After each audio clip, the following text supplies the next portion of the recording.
Il était une fois, dans un village animé du Kenya, une jeune femme nommée Mira. Elle était connue pour sa beauté, sa gentillesse et son esprit inébranlable. Mira était la fierté de ses parents, qui l'avaient élevée dans les richesses valeurs de leur héritage africain. Mais la vie, comme c'est souvent le cas, lui réservait un tournant.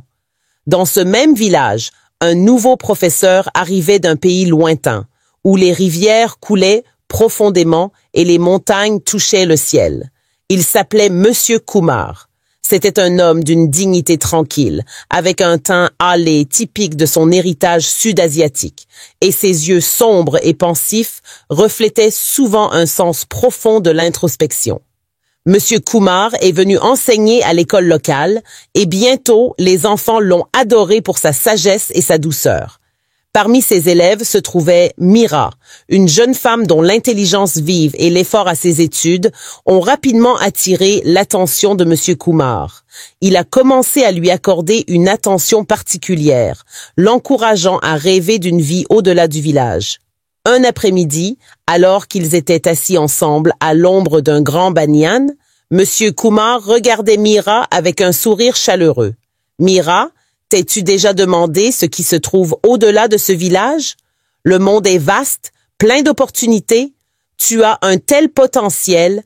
Imagine ce que tu pourrais accomplir si tu sortais de ses limites. » Mira, l'air pensif, répondit « J'y ai pensé, Monsieur Kumar, mais ma famille, ils m'ont toujours informé que nos racines sont ici, que c'est ici que j'appartiens. » Lui prenant doucement la main, Monsieur Kumar dit « Tes racines seront toujours ici, Mira, mais cela ne veut pas dire que tu ne peux pas grandir et explorer.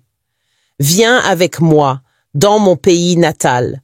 Nous continuerons à construire une vie d'ensemble, une vie pleine de nouvelles expériences et de possibilités infinies. » Mira répondit nerveusement, mais avec une étincelle d'excitation.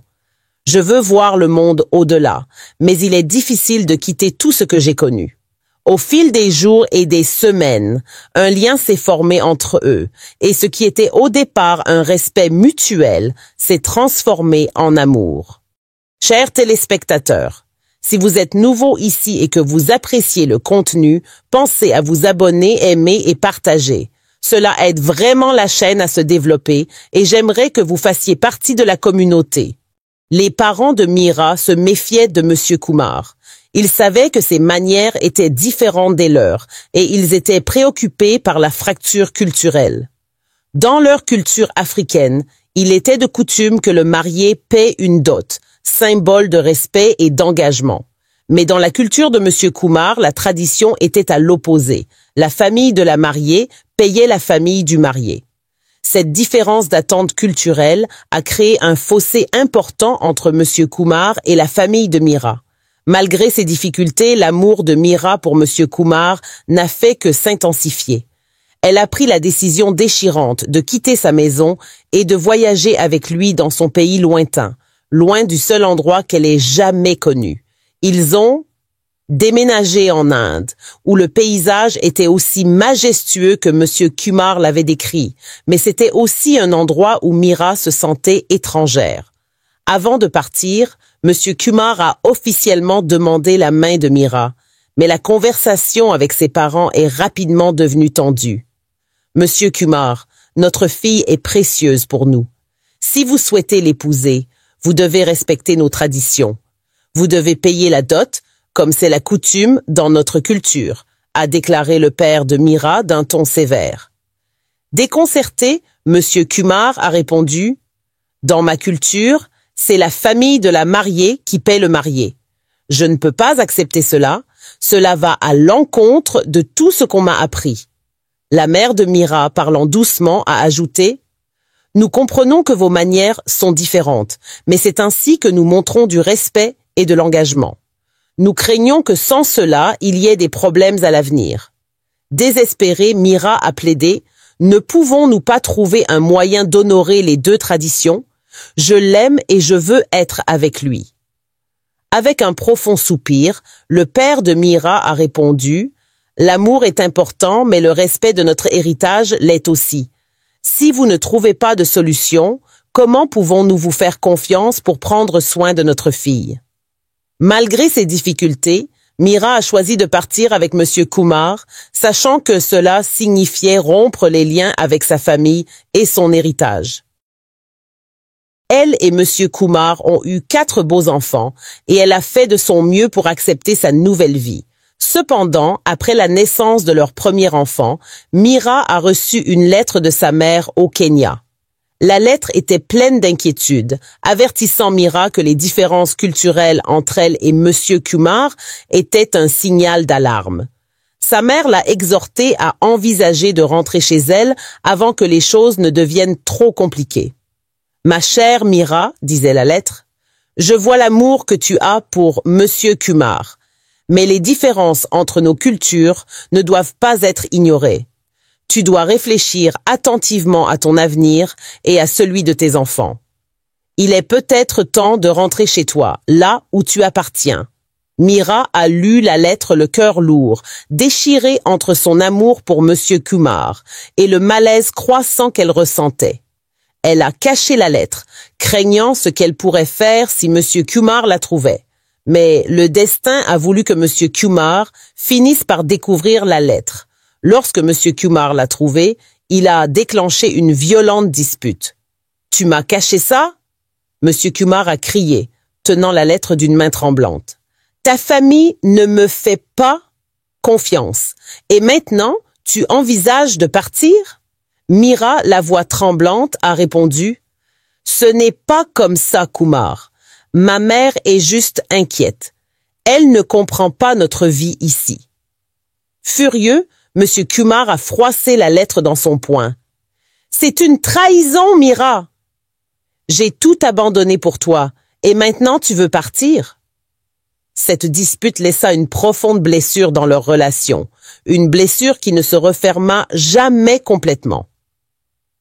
Les différences culturelles qui semblaient autrefois gérables devinrent des barrières insurmontables. Monsieur Kumar en voulut au sacrifice qu'il avait fait, et ce ressentiment commença à empoisonner leur relation. Dans un geste qui secoua Mira au plus profond d'elle-même, Monsieur Kumar changea secrètement la propriété de leur maison pour qu'elle ne porte que son nom, privant Mira de toute prétention sur la propriété.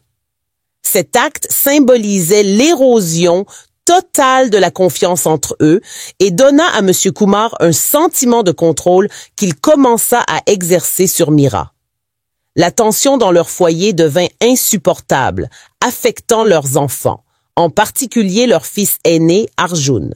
Arjun, qui essayait toujours de faire sourire sa mère, remarqua le changement chez son père et la pression que cela faisait peser sur leur famille. Un soir fatidique, alors qu'une tempête faisait rage à l'extérieur, la tempête dans leur foyer atteignit son paroxysme. Monsieur Kumar, consumé par ses frustrations, commença une autre dispute amère avec Mira. « Pourquoi me reproches-tu toujours tout? J'ai tout laissé pour toi. Ma famille, ma maison, ma vie. Que veux-tu de plus de moi? » s'écria Mira, la voix tremblante de désespoir. En colère, Monsieur Kumar rétorqua « Tu penses être le seul à avoir fait des sacrifices? J'ai tout perdu. Ma paix, mon bonheur, tout ça à cause de toi. » Arjun, paniqué, se précipita dans la pièce et tenta d'intervenir. « Papa, arrête, s'il te plaît, ne t'en prends pas à maman. Nous sommes une famille, nous devons rester ensemble. » Mais dans un moment de rage, Monsieur Kumar poussa Arjun sur le côté sans se rendre compte de la force de ses actes. Arjun trébucha et tomba, se cognant la tête contre le coin d'une table. « Arjun, non !» hurla Mira, horrifiée par sa chute. Le temps sembla se figer alors qu'Arjun restait immobile, ses yeux brillants fermés pour toujours. La lumière qui avait autrefois rempli leur maison s'éteignit en un instant. Après le tragique accident qui a coûté la vie à leur fils aîné Arjun, la famille était devenue insupportable. Monsieur Kumar, accablé par la culpabilité et la colère, a commencé à s'en prendre à Mira. Il lui a reproché la mort de leur fils, l'accusant d'avoir apporté le malheur dans leur vie. La tension émotionnelle a atteint un tel point que M. Kumar a commencé à maltraiter Meera, à la fois émotionnellement et physiquement. Dans un moment particulièrement brutal, M. Kumar, consumé par sa rage, a commencé à donner des coups de pied au visage de Meera devant sa famille, l'accusant d'avoir causé la mort de leur fils. « C'est de ta faute !» a-t-il crié en continuant de l'agresser. « Tu as maudit cette famille !» Cet acte de violence a laissé Meera physiquement et émotionnellement brisée. La famille de M. Kumar, qui a été témoin de l'agression, est restée silencieuse, certains sous le choc et d'autres en signe d'approbation, isolant encore davantage Meera et approfondissant son désespoir. Alors que la rancune pesait lourdement sur eux, M. Kumar a insisté pour que le corps d'Arjun soit incinéré selon les coutumes indiennes. Meera, le cœur brisé et profondément mal à l'aise avec cette idée, a résisté. Elle ne pouvait pas supporter l'idée que le corps de son fils soit consumé par le feu. « Je ne peux pas faire ça, Kumar. C'était notre enfant. Je ne peux pas supporter de le voir réduit en cendres, » a plaidé Meera, la voix tremblante d'angoisse. Mais la patience de M. Kumar avait atteint ses limites. Considérant sa résistance comme un défi à son autorité et à leurs pratiques culturelles, il a de nouveau explosé de colère. « C'est notre façon de faire, Meera.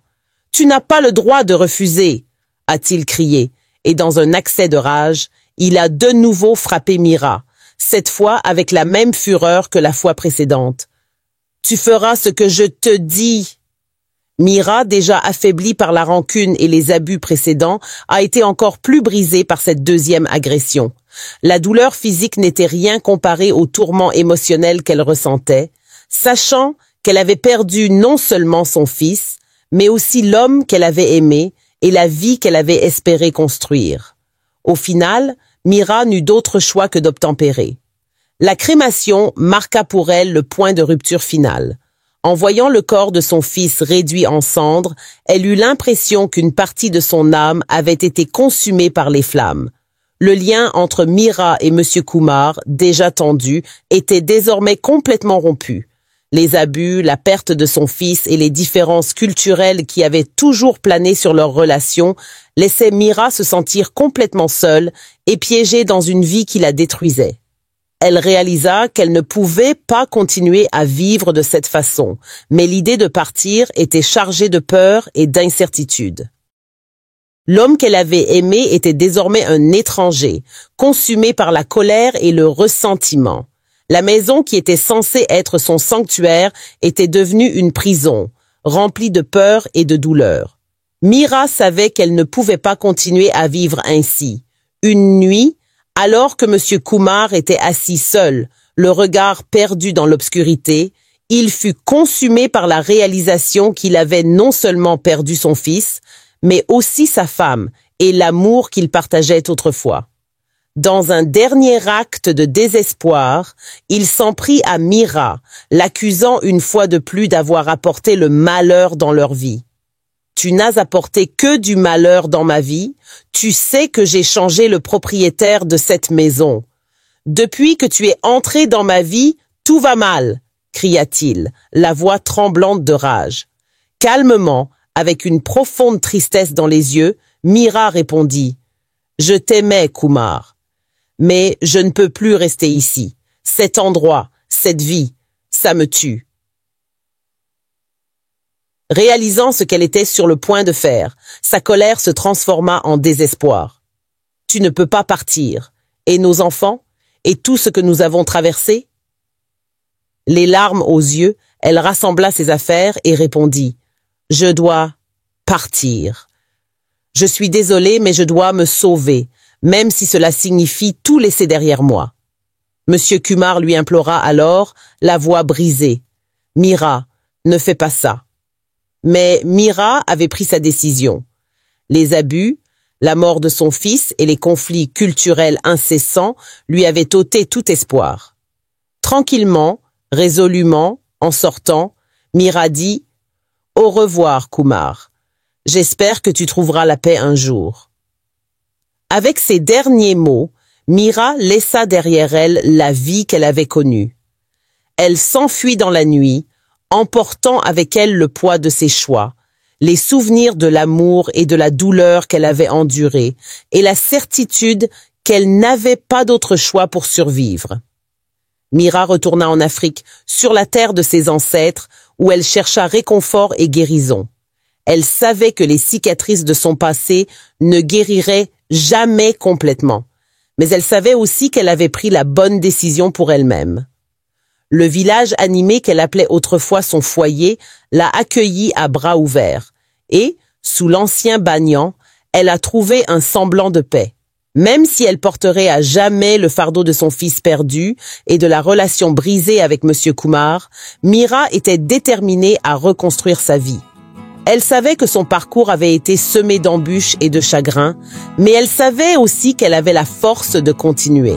Au final, Mira a trouvé en elle le courage d'aller de l'avant, embrassant l'avenir avec la sagesse et la résilience qu'elle avait acquises au cours de ses épreuves. L'histoire se termine sur une note sombre lorsque Mira découvre que ses parents sont décédés. Cela reflète la dure réalité selon laquelle le temps ne s'arrête pas et que nous pouvons perdre la chance de nous réconcilier ou de renouer avec nos proches si nous attendons trop longtemps. Cela nous apprend à chérir nos relations et à faire amende honorable avant qu'il ne soit trop tard. Essentiellement, l'histoire de Mira et de M. Kumar souligne l'importance de prendre des décisions réfléchies, de respecter les différences culturelles, de valoriser son propre bien-être et d'avoir le courage de surmonter des situations néfastes.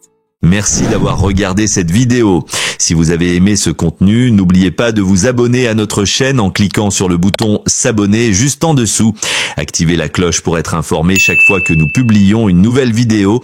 Votre soutien nous aide à continuer à créer du contenu de qualité pour vous. À très bientôt pour de nouvelles aventures et merci.